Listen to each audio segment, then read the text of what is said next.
Everybody, welcome once again to another podcast. I'm Mike Claiborne. Of course, it's ClaibsOnline.com. And our special guest, well, he's not a guest anymore because we're going to have a chance to visit with him on a regular basis. He's Keith Costas of the MLB Network, and it's always great to visit with my good buddy from a long time ago. And first of all, Keith, welcome to ClaibsOnline.com. I know you had a chance to visit with Joe Roderick, but we're glad to have you on board.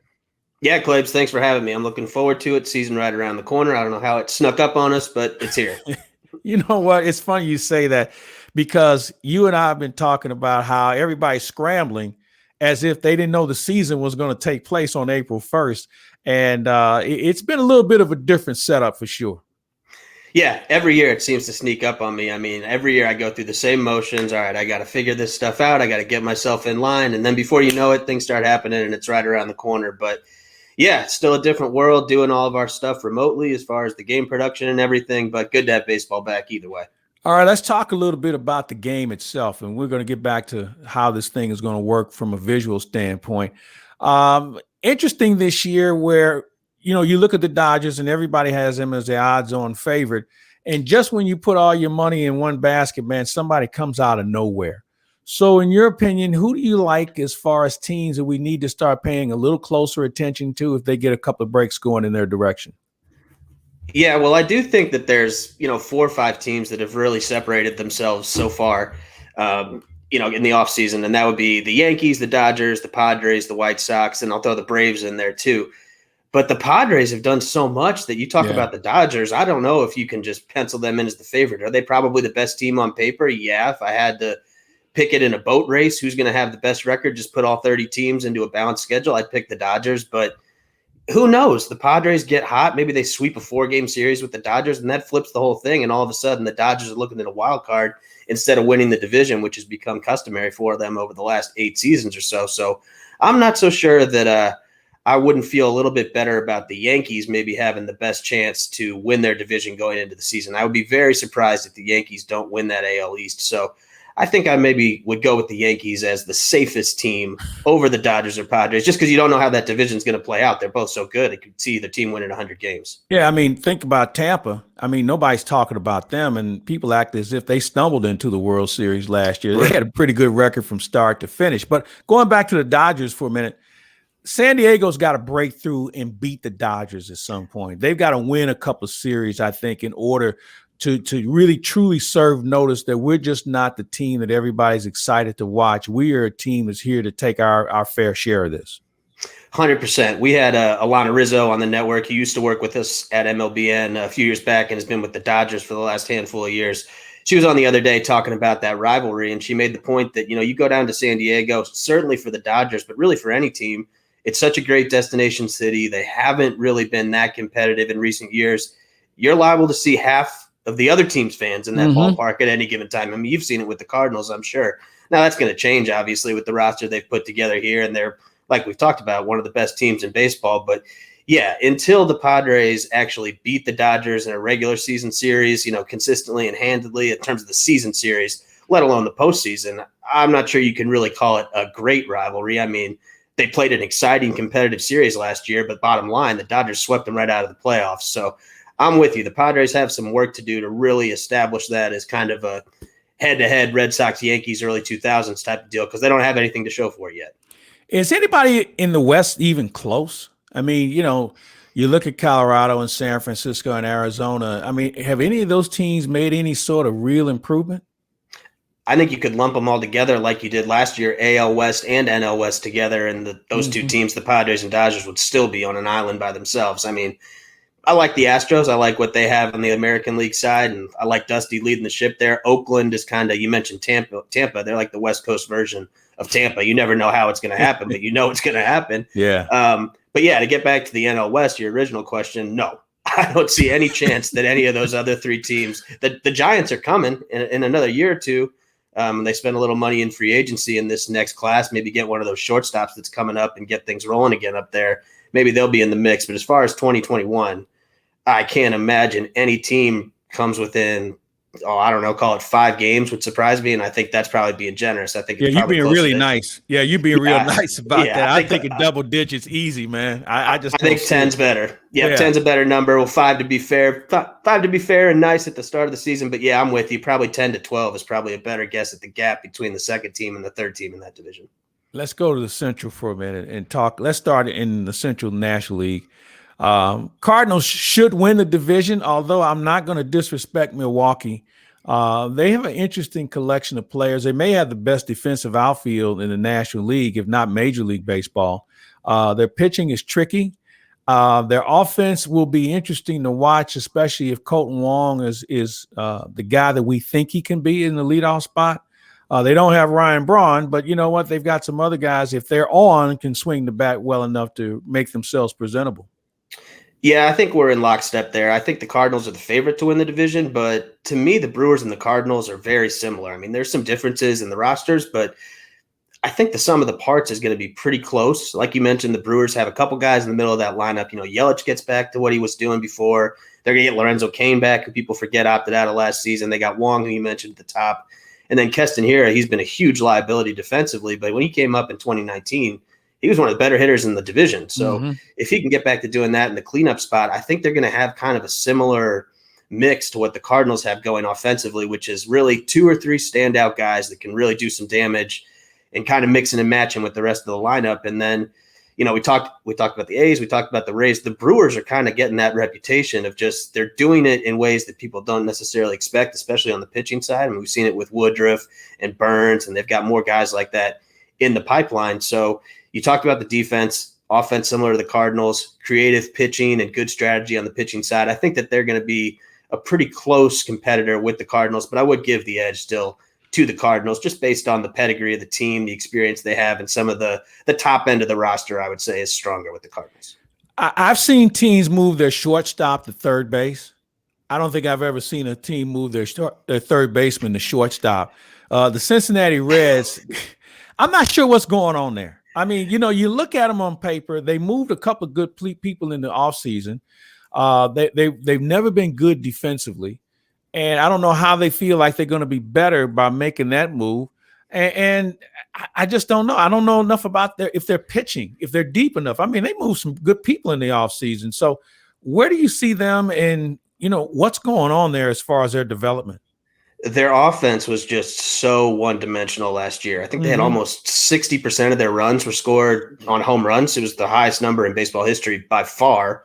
They hit something like 210. It was the lowest team batting average in over 100 years. I mean, granted, this is all happening in a 60-game sample. Maybe it evens out, and it's not quite so historically bad over 162. But that offense was tough to watch. And, I mean, it couldn't have shocked anyone. They got shut out in both their playoff games. People saw it coming all year long. They got great pitching, but if their offense is not clicking, they're liable to go a whole series without scoring a run. I mean, they can't manufacture anything. And I'm with you on the defense. It's hard to figure. I was just looking at this game because obviously they're playing the Cardinals here coming up to start the season. But, yeah, moving Suarez to shortstop. Then you got Mike Moustakas going from second back to third. They've got this young prospect that they're going to play India at second, who is a second baseman but also has been working out at third. So they got 3 guys that have been working out at third base that are going to play second, third, short. And then you've got Joey Votto over on the other side at first base. Who knows how much he has left. So it's just hard to figure what that team is doing. You do still like some of their pieces. And again, same thing as we talked about with the Brewers, the A's, and the Rays. They've got that kind of mojo going with some of the stuff they do with pitching, kind of find some diamonds in the rough, maybe work some magic on the development side with all the kind of forward-thinking, technology-based pitching development they're doing. But, yeah, I don't see them really getting in the mix. Them and the Cubs are kind of floating there in that middle between the Brewers and Cardinals and the Pirates. And I would be surprised if either of those teams is in the mix at the end. But then again, I don't expect the Cards or the Brewers to be so good that it's going to be out of reach where I agree. A hot 2 weeks in September, who knows? I mean, 88, 89 wins could definitely get it done in this division, I think. You mentioned the Cubs, and it just seems like they're just itching to have a fire sale. They're going to make a commitment, I would imagine, to Baez, and I think they're going to look to do whatever they need to do to move some payroll, maybe get some more prospects. Their farm system has not lived up to the expectations. Now that they've got another guy involved, a local guy, Dan Kantrovitz, is involved with their farm system. I expect them to be competitive in another 2 years or so, but right now they just don't have as much that they need in order to be truly competitive. Yeah, I mean, I think we're all pretty familiar with what the Cubs are bringing to the table this year. I mean, if things go well and guys click in that lineup, they're still going to have one of the better offenses in the National League with the guys that got in the middle of that lineup. But I'm just not sure that the pitching is there, which was the question all the way going back to 2015 when they got Lester and they were anointed a dynasty before they'd really even done anything. I mean, obviously what they did under Joe Madden in 15 and, of course, 16 was incredible. But I think that reasonable people were looking at this all along going, even with guys like Kyle Hendricks coming along, and they had Darvish when he wasn't quite, always what he was at the tail end of his Cubs tenure. But I think people were always looking at who's going to pitch for this team. And now they're right back in that same spot. And you mentioned the fire sale. It does just seem like the conventional wisdom that Chris Bryant's going to get moved before the deadline, unless they're at the top of the division. I think most people would be surprised if he finishes this year out with the Cubs. So, yeah, I'm with you. I think that Baez is probably the guy that gets that money. You've seen the stuff going back and forth with Rizzo recently and what he wants to get done with the contract. Don't know where that's going to go, but yeah, they're kind of a tough team to figure because they've still got a lot of star power, but it does seem like this is kind of the last dance for that group of stars being together. I would ask you about the Pirates, but I'll just wait and check back with you in 2 years on that one because I think we know that they're going to probably hold up the division, if not the National League. So I'll go to the American League, where all bets are on the Chicago White Sox for a very good reason. They got a lot of good players. They got pitching. They have a really good manager. The moon and stars are perhaps properly aligned for a team in Chicago, not the North Siders, but the South Siders. Yeah, I agree. I'm really interested to watch how things happen with the White Sox this year, and I think they're going to be very, very good. I mean, this isn't exactly a profound statement, but so many times in sports, things get thrown. The term like win now gets thrown around. Mm-hmm. This is a win now team. They were winning last year. They were in the mix. Yeah. It wouldn't have surprised anybody if they got past Oakland and made a run into the playoffs. And now you're adding Tony La Russa into the mix. Am I a little biased as a guy who watched them all those years in St. Louis? Yeah. Do I want it to play out as an exciting storyline where they're in the mix and we're talking about Tony come September? Yeah, I do. But I mean, if they just run it back the way they did last year, even if they're not in the driver's seat, if they're just in the mix in September, and I think they'll be more than in the mix, I do think they'll be the best team in that division. You can't convince me that having Tony La Russa pulling the levers when it's a pennant race down the stretch in September, let alone inning by inning, pitch by pitch baseball in the postseason isn't going to be a massive advantage. And I know there's lots of good managers out there, and I know the front offices are more involved now and it's more collaborative. But I mean, I just think adding Tony into that mix and just kind of reading the tea leaves with how things have gone in camp in terms of the relationships with the players and everything, I think it's going to be very, very successful. Obviously, who knows what's going to happen injury wise. They already lost Jimenez with that play out the wall the other day, which was unfortunate. It's a very good hitter, but yeah, barring some kind of crazy injury or, if the Twins go nuts again like they did a couple years ago and hit 300-something homers, then maybe we can talk again. But I expect the White Sox to win that division. I'm not going to say easily because the Twins are still a good team, but I'd be surprised if the White Sox didn't end up on top. Yeah, I think the Twins became a little one-dimensional also, and I think that hurts them. But, here's the thing about Tony, and I know when he was first hired, everybody who didn't know him said, well, the game's passed this guy by. I mean, he hadn't managed in God knows when, but Tony's always been involved in the game. Either he was working for a team or working for Major League Baseball. Tony probably saw more baseball in retirement than he did as a manager because he could only see one game a night, and that was the game he was managing. But now he would just come up to the booth. He'd have his iPad, and he'd watch a couple of different games at a time. And I think he's probably best suited for today's player because he's paid attention to how today's player conducts themselves, and he's found his niche. And he'll have a blow up with somebody. Somebody won't get it because he'll challenge them to be better, and that's the problem we see in the game. There aren't enough guys being challenged, and Tony will find a way to get to people. So I'm anxious to see how they perform, and I think they're going to run away with the division. Yeah, I'm with you on everything you said about Tony being around the game. I mean, we did a ton of Red Sox games over the last 4 or 5 years, not as many as in the last year, obviously, when they haven't been as good. But that 18 season when Alex Cora was running the show, obviously he's back there again. But we were in Boston all the time, and people look at these consultant or advisor roles and they think it's some cush gig. Tony was there every single Red Sox game I did. And he was in Alex's office, who's regarded as one of the best young managers, an innovative thinker, a guy who came from Houston. He's all up on all the new school stuff. I had a chance to see their relationship and the respect that was there and Tony's involvement. He's not out of the loop at all. Now, is he going to run the team the way Kevin Cash would in Tampa? No. But it's not like he doesn't have a feel for what's going on here. And I've been saying to everybody that's asked me as a St. Louis guy what my kind of opinion is. Now, I don't think there's going to be any kind of problems with, the lazy narrative of Tim Anderson and Tony La Russa are going to be at each other's throats before the first game's even played. That's nonsense to me. But just for the purpose of conversation, assuming that's true, that's all going to be overshadowed by the fact that these guys are going to realize by about April 10th that Tony is the most competitive guy in the dugout and wants to rip the throat out of everybody in the other dugout if that's what it takes to win. That's going to play if you're 2, 22, 72, 102. Doesn't matter what age. That is going to play, and guys are going to respect that and want to play for it. Hey, if Tony could manage Ricky Henderson, Tim Anderson would be a day in the park for him. I mean, he's seen it all, so I'm not really worried about that. Jose Canseco, Ricky, all those guys. Exactly. Yeah. So, I mean, this is, I'm sure he'll have a story he can relay to Tim Anderson as well. Let's go to the East. The Yankees, Tampa, I think they're the two teams that everybody's looking at in that division. Toronto still has some proving to do. They got a lot of young players. They've tried to load up. Springer's going to start the year on the DL. I think Toronto can make it interesting, but they still have to go out and prove it. So I don't know if it's going to go beyond the other teams other than New York and certainly Tampa. I'm with you. Like I mentioned earlier, I think New York might be the safest bet to win the division, but you can never count Tampa out. Mm-hmm. And I totally agree with what you're saying about Toronto. Are they a fun team to watch? Are they an emerging team with lots of great talent, especially on the offensive side? Yeah, they are, but I'm not sure what you're really going to get from the pitching staff there. Ryu's been fantastic the last few years, but with all due respect to him, I feel like people still look at him and go, it's Hyun-Jin Ryu. Yeah.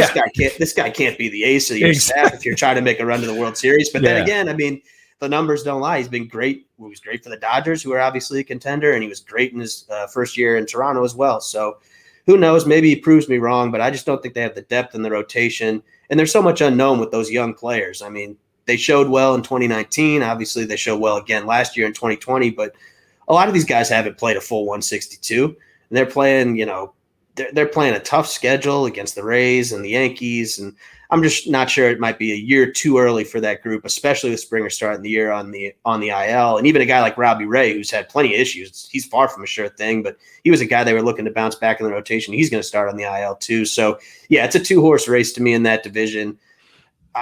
Like we've said, you can't count Tampa out, but then again, it's hard to talk about them because who the hell knows how they're going to do it? You just know they're going to do exactly. it. Exactly. They find a way. I mean, there's a lot of names that we see on that roster, and we're like, where did he come from? So I'm not really overly concerned. I think they can make it interesting because they have a wealth of talent, and they've got some young players that we're going to see this year and certainly next year that's going to make this real interesting for that division, if not baseball. Let me flip it on you for a second. What do you think, as a guy who got to see him coming up, and I mean, it's all anyone wants to talk about with Tampa, what do you think we're going to see from Arozarena in a full season? That's a great question because I think teams, once they get a look at him, I think they're going to figure out how to trick him. Mm-hmm. I mean, he was sitting on fastballs a lot, but I will give him credit. He was adjusting in the counts that he was in, but I think that they'll probably have a different approach to him, and let's see if he can get himself out. I mean, he's got talent. Okay. I think the problem here, he didn't get a chance because they were looking at other people too much. The guy hit over 300 in the minors and tore up the minors. And so he never got the look that I thought he deserved. And since he's gone on to do some good things, but I think he can be a serviceable guy. I don't know if he'll be on fire like we saw him last year, but he can run, he can hit for power. He's a very good defender. He can help a ball club. So I'm anxious to see how he pans this out over 162. Yeah. Hey, I saved two things for last. First, I'll talk about the National League East, which I think is going to be the most competitive division. And then we'll get to the Cardinals. Washington is going to be a very interesting team to watch. Picking up Josh Bell is going to be interesting. Big switch hitter. Starlin Castro had a really good spring, and they're not sold on Carter Kieboom at third base. I mean, he really struggled in the spring. They've got a couple other guys, and then you've got Trey Turner. But here's where here's where I'm going with this. They're a little thin. And if they spring a leak early and maybe they're out of this thing, is that when you call and see if Max Scherzer is available if you're the Cardinals? Man, Claves, it is a long off season, and a lot of times there's not stuff going on. I thought we'd overturned every hypothetical rock to create a TV segment out of it that there could be. That has never crossed my mind. And I'm going to tell you why. Here's why. Because they got some big contracts to pay out here fairly soon. They got to pay Trey Turner. They're going to have to pay Josh Bell, and they got somebody else that's coming up here fairly soon. This is a team that has sunk a lot of money into two pitchers in Strasburg and Scherzer. Maybe they feel like they've gotten the most they can get out of Scherzer. Maybe he's not the one that they thought he needed to be. And maybe it's not his fault. But maybe if they move a salary in order to maybe get some good prospects in return, the Cardinals do have some good prospects. Washington wouldn't be that far removed. Yeah. I mean, when I said I didn't think about it, it's not because I think it's a crazy idea at all. It makes perfect sense, actually, when you think about it. I do like the Nationals. I like the kind of way they go about their business. They're kind of the inverse of Tampa. You think back to that World Series with Houston. I remember one of my favorite stories that came out of it was just the difference between the way they went about preparing for the series. Houston didn't have a single advanced scout on the Nationals in the league championship series, and the Nationals were all over the Astros. It was just a completely different way of going about it. So I never want to discount Mike Rizzo. I'm glad you mentioned Starlin Castro. You think back again to that World Series, there's guys like Howie Kendrick, Asdrubal Cabrera, Adam Eaton. So they could surprise some people with a veteran-laden team, I think. But that said, I do think that there's a pretty big gap between the Braves and the Mets down to the Nationals and the Phillies. So, yeah, I could totally see it. And don't forget about Corbin, too. They're paying him a lot of money. Yeah. And I'm not going to throw any names out, but you mentioned Keyboom at third base and some people in St. Louis moving around positions because they got a nice new third baseman over there. You're looking at some things that's not too hard to connect the dots about how a conversation could at least get started there. Well, we'll keep our fingers crossed on that. This is a tough division, man. You mentioned the Mets. The Braves are stacked. They've got really good pitching. The Mets, we saw a lot of them in the spring. And I'll tell you something, man. This Francisco Lindor is everything they say he is. The big first baseman, solid. Dominic Smith didn't have the spring that I think they were hoping for, but he's a really good player. They don't really have a weak link, in my opinion. Their pitching should be solid. I like their bullpen. I think Betances is going to be a real X factor for them. He was a guy that probably in any other organization would have been a closer. But, in New York, they were pretty much stacked. But I think if he gets a full season, he can help that bullpen. And you know what? Their manager, he's a guy that nobody talks a lot about, but he's an Alou. All right. So that says something about his baseball makeup. So I really like their makeup and where they're headed with this thing. But then again, as I mentioned, Atlanta, and then here's the other thing. Philadelphia and Miami are good enough to make sure they can knock you off in a series, and all of a sudden you're watching the playoffs from at home on TV because they handle their business against you. Yeah, Miami has almost no chance to make the playoffs, I don't think, in that division. Not this time. But I'm with you. They're frisky. They've got some good, solid players. Mattingly has been there for a while. You blink, all of a sudden he's one of the longest tenured managers in the league. I think they've got a good culture going down there. And they're not – Derek Jeter and Kim Ng, that's not going to be a team that just coasts through to collect draft picks. They're going to want to get incrementally better as they go. It's not going to be one of these let's lose 100 3-4 years in a row and then start it back up. That's not how they're going to do things there. So I'm with you. You mentioned the manager in New York. How about the manager in Philly? What's the Phillies' problem been over the last 3-4 years? Their bullpen's been atrocious. Yeah. I don't think it's going to be a monster unit or anything, but Joe Girardi manages a bullpen better than anybody.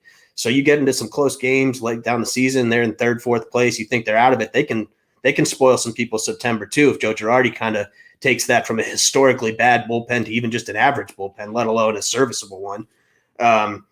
So yeah, it's the Braves and the Mets for me. Now you talk about the Mets. I think they might be the team more than anybody. You hear some of this DH talk sparking up again. 18 hours from the season makes perfect sense. Still talking about what the rules will be.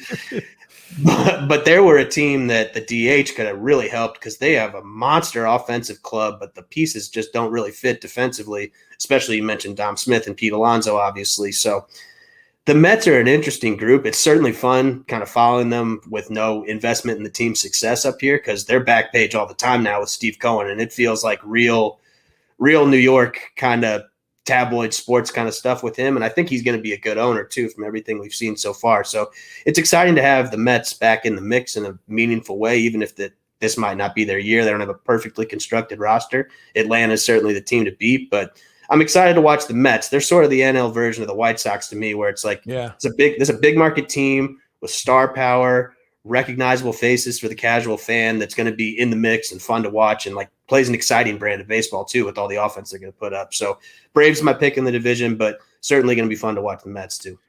Then there were the Cardinals. So give me your thoughts. General thoughts are that getting Nolan Arenado was obviously a fantastic move for the franchise. Super exciting. He's going to be a great Cardinal. I think that he's going to have a successful tenure there for as long as he's there. That said, I'm not sure that his offense is going to be a huge separator come playoff time, and because they were so bad offensively in terms of power last year, even if he does typical Nolan Arenado stuff, one guy isn't going to be enough to take them from a team that was dead last in extra base hits and home runs down the bottom and slugging percentage and turn them into some kind of vaunted offense. But that said, they're obviously adding a great defender to a team that was already the best defensive team in baseball. The pitching, especially in the bullpen, I think is going to be solid. We'll see how they navigate this early part of the season with some of the starting pitching that is going to be down. I'm not saying like we would need a redo on the Arenado trade, but Austin Gomber is a guy they could certainly use right now. So it'll be interesting to see how they kind of get through that. But I think that we're going to see a similar product to what we saw the last couple seasons. Good pitching, good defense, and a better offense, which should be enough, I think, to get them through and win the division. See, they can win the division. I still think the offense is short. Either you don't have a number 2 hitter or you don't have a cleanup hitter. Yes. If you move Goldschmidt up and he hits in the 2 spot, I don't know who's going to clean up. It's not Paul DeYoung. It might be Tyler O'Neill. He had a good spring. I thought he used more of the field than he's done in the past, but he's unproven in that role. Paul DeYoung did not have a cleanup or any sort of offensive spring. Now, Mike Schultz said, hey, we don't give out trophies for batting champions in the spring. And that's true. But I think when you look at how important that role is, and you don't have anybody else in your order that's even close to filling those shoes, it's a concern. So I don't know. I think that, they're good enough. But I also remind people of this. What I see on April 1st, I probably won't see on Flag Day, June 14th. Yeah, I'm with you. You talk about guys like DeYoung and O'Neill and like that lack of a cleanup hitter that they have going on if Goldschmidt does hit second. I've got no problem with those guys' offensive profile in a vacuum, but if you're a team that isn't going to hit the ball out of the park, you're not going to hit for a lot of power. You can't have guys striking out that much, hitting anywhere close to the middle of the lineup. You just can't have that many empty at bats. If Paul DeYoung is going to play good defense at shortstop and hit sixth with a bunch of really good hitters in front of him, that's perfectly fine. But I don't think he can hit fourth for you, given what we've seen from him so far. And same principle with O'Neill, just too many strikeouts, too low of an average with not enough overwhelming power. I mean, who knows? Maybe he could hit 30 or 35 over a full season, but I think we're on the same page there about the lineup being a little short. Man, we've been on the same page a lot during this conversation. So we're 2 smart guys, folks. All right, before we get out of here, how will baseball change for you as far as how it's going to be presented? Because I hear about a lot of people in our industry that are grousing about how things have been portrayed and how things are going to move forward. So I'll ask you 2 questions. One, are you concerned about the labor situation and nobody's talking and everybody's kind of throwing their subtle shots? And 2, are you even more surprised that we don't have a DH, considering I've seen enough bad pitcher swings in the spring and somebody's going to get hurt?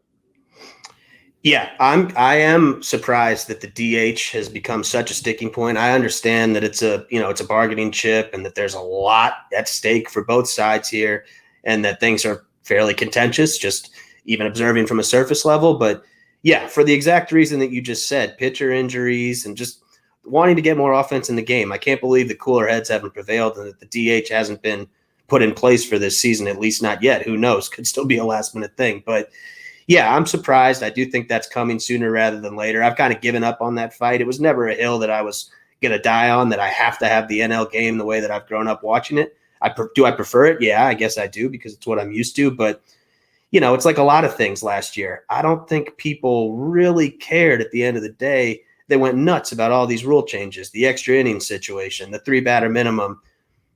99% of the time you're watching a game, it either didn't come into play, or when it did, it didn't even bother you half as much as you thought it did. So I think that it's just the inevitable train is coming on the DH. So we might as well just go ahead and usher it in as soon as possible.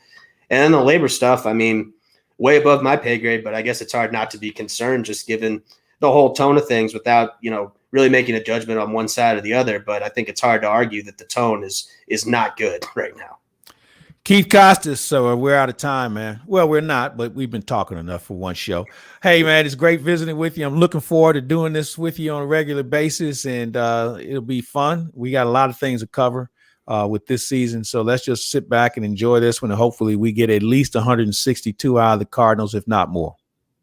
Sounds good. Thanks, Claibs. All right, he's Keith Costas. I'm Mike Claiborne. Another edition of Claibs Online brought to you by all of our great sponsors, as you see at the bottom, Ameren, Illinois, also Munganast Toyota, and, of course, the home loan expert, Ryan Kelly. We love talking to you folks, and we'll look forward to doing it again in the very near future here on ClaibsOnline.com.